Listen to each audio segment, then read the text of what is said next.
So, as you hear me say often, our relationships, especially our close ones, are where we really get challenged and where the Dharma can really have a profound impact on the quality of them and our experience of them. So, this morning, I want to circle back around, talk about relationships again, and where the Dharma kind of can. Um, bring a positive influence and reduce our relationship suffering ideally. As you know, I don't have to tell you we're all relational beings. That's how we evolved. We evolved to function in groups as such as our sangha. Way back when in tribes, we evolved to be connected to our families and friends. But it's also the place where all of our unskillful feelings, all of our unskillful behaviors can show up, and which is sort of the bad news, I guess. But the good news is that the Dharma offers us multiple options for addressing the pitfalls that we might encounter in our relationships. But let's be clear that relationships are central, they're fundamental to the human experience. In some ways, you could even argue that they are what make us human. We need them, we require them for survival, for community, connection, intimacy, for procreation, keeping the species going, for cooperation, for safety. The list goes on and on. I mean, they're just so critical to who we are as beings. And we all have many of them. They're on a continuum with varying degrees of intimacy, from the closest, most intimate to the most casual encounter with a clerk in a store or whatever, someone on the street. And it's pretty much a given in my profession as a psychologist that the more intimate the relationship, the more likely we are to get tripped up, the more likely we are to behave unskillfully. We try to bring our best to our most intimate relationships, but we also tend to bring our worst as well. And because relationships, particularly the close ones, are where we get tripped up. We get conflicted, we get into conflict, we get triggered, we get challenged, we get humbled, we get hurt, we get angry. All of this has potential to cause great suffering. It's primarily because our intimate relationships are where we reenact these patterns, these significant early attachments, and we often bring, and it's mostly unconscious, all of our old hurts, all of our old wounds, all of our old expectations, all of our old longings, all of this baggage. Now, that said, relationships are also where we experience tremendous exhilaration, validation, joy, closeness, safety, comfort, a sense of belonging, a sense of being seen, a sense of being heard, a sense of being validated. So they're one of the great joys of being a human being. But they're not just that. And I'm not suggesting here that we stick around for relationships that are abusive, exploitive, where that we're hurt and betrayed. I'm talking about using discernment to remove ourselves from so-called toxic relationships. But if the people with whom we're engaged in a toxic relationship is a blood relative, it becomes a little more tricky about extricating ourselves. So sometimes we have to set clear boundaries. Sometimes we have to remove ourselves. We just have to use our judgment and our discernment to make decisions about, how much to tolerate, especially with relatives, unskillful behavior on the part of others. Because remember, as I always say, the Buddha never asked us to be doormats. He never asked us to put up with being mistreated. To the contrary. But those are not the kind of relationships I'm referring to this morning. Not the kind that are abusive, but more the ones that are of closeness, where we ones that we deem important and ones in which we invest ourselves. Those are the relationships I want to focus on this morning. So I want to look at some of the primary challenges that relationships, especially intimate relationships, present us with, because this is where I have found in my own life that Dharma has been so instrumental in helping me see my unskillful behavior, helping me try to correct some of that, and see the resulting improvement in my. I often say that The nice thing about behaving less unskillfully is you spend less energy trying to justify one's unskillful behavior, because usually we don't want to claim ownership for acting unskillfully. But anyway, first up, as always, no surprise, is the ego. Okay. Many, if not most, of our most problematic relationship issues are born of our ego needs. Okay. These include, not a limited list, but include competition and winning with our partners. Often we want to have the last word, self-importance, moral superiority, privilege, selfishness, entitlement, all the things that sort of the ego drives us. The ego wants us to win every argument, wants us to have the last word, wants us to be the top dog, all of which can be toxic to a positive relationship, especially an intimate relationship, because all of these things are antithetical to compassion, empathy, and deep connection. Conflict, anger, resentment, withdrawal, contempt, all these unskillful responses can result from our ego's needs if we don't manage them skillfully. Okay, so ego, that's a big one, and I always put that one first because it's the one that can most trip us up in our relationships. Next is what I call not showing up for the other person, not being fully present, not fully listening, not trying to understand, not walking in our partners or our family members or our parents, child's, whomever's shoes. Okay. And added to that, in terms of not showing up, would be things like judging, criticizing, mocking, dismissing, lacking understanding, not offering our full and undivided attention.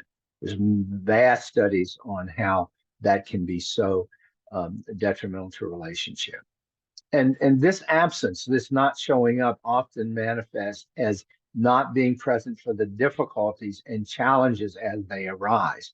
Most of us want to, bail on that. We want to get out if things get heated. And so and what we do is we respond with aversion. We either withdraw or we push the other person away. Too often we're unwilling to stick around for the hard part of relationships. We just shut down. Relationships are a lot of work. Making them work is a lot of work. Do not think otherwise, because what the Dharma asks of us and what healthy relationships ask of us is that we fully engage mindfully with our significant others, listening, showing compassion, showing empathy, showing kindness, showing up, and keeping the ego in check. And part of that is bringing some vulnerability to the table, bringing our full self, not just going through the motions, okay? Not just talking the talk without walking the walk. We must show up. True intimacy deepens our connection to others, which not only provides security and safety, it lessens our suffering. Relationships are a wonderful refuge when they are working for us, and a wonderful antidote to much of our suffering.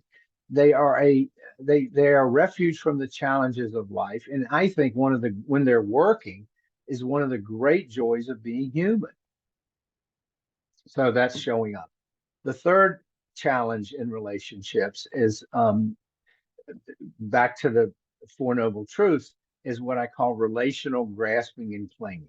The wish or belief that others should act as we want them to, not as they are or they choose to be. If we have fixed expectations, often unconscious from way back when, for others in our life, there's probably going to be suffering.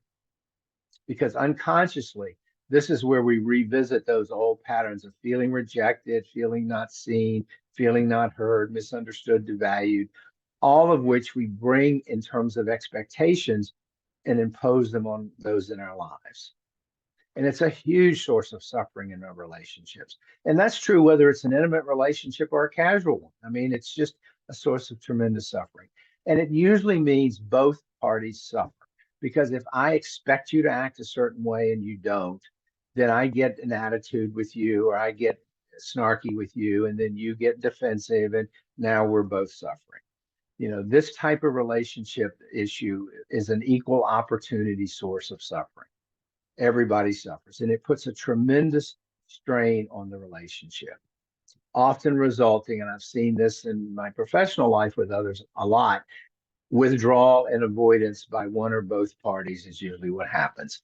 And closeness and intimacy cannot exist in that context. Distrust ensues. Distrust is the result. So we need to be really aware of how we are holding on to our expectations and our beliefs of how others should be. We have to accept them as they are, not as we want them to be, because otherwise suffering will follow. And then finally, last but not least, and this is a product of the three things I've just talked about, is emotional reactivity. And it's born of these other three challenges. We are reactive when our ego is threatened. We are reactive when presence is not there. And we are reactive when we're grasping and clinging to expectations for others. Okay. This is not a complete list of the triggers for reactivity in relationships, but it's pretty primary and it covers a lot of ground. We need to enter into these situations with the knowledge and expectation that lifelong patterns get triggered in our intimate relationships. This is especially true when we're with our families of origin, okay? Because, we're with our adult siblings and all kinds of stuff, or our parents, if they're still alive, and all kinds of old stuff. We regress, what is that thing? You think you're enlightened and then you go to Thanksgiving dinner. I forgot who said that, but it's so true. And Thanksgiving's coming up, so be forewarned. But knowing this, just going in with this knowledge, puts us on firmer ground and helps us stay mindful of the need to implement more skillful means. Forewarned is forearmed. Okay. Now, we're never going to be free of reactivity. We're never going to not get triggered by our families and our close ones. We're emotional beings. We're humans. It's just part of the deal. But we can better manage our reactivity more skillfully. We can reduce it because we understand that our reactivity is a flag. We notice it. It beckons us in challenging relationships. Because this is a signal to be mindful. And if we don't, we're going to go into attack mode to hide our fear. We're going to go into attack mode or defensive mode to hide our emotional pain, our feelings of not having control, of feeling misunderstood, of vulnerability, of fear of being humiliated or embarrassed. The list goes on and on. And if that's the case, any emotional connection is going to be strained, if not broken. Excuse me. Now, this relationship work, as I said at the outset, is some of the most challenging work we're ever asked to do because the ego will resist in the interest of protecting itself. The ego will resist in the interest of prevailing and winning and all that. Our ego wants to win. It doesn't want to feel small and defeated. It wants to dominate.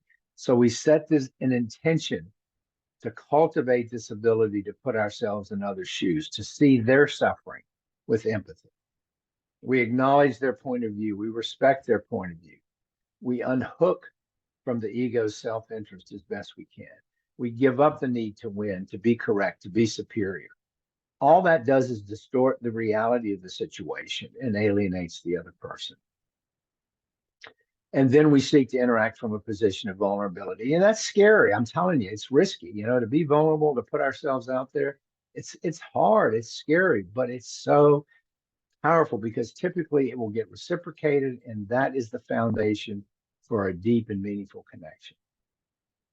We forego the interest of the ego in the service of greater connection and greater intimacy. The more we bring the tools of our practice into our important relationships, the more satisfying they are and the more conflict-free they will be.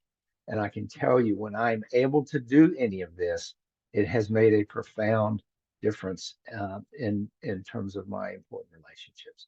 So enough from me. Let me shut up here and get your thoughts.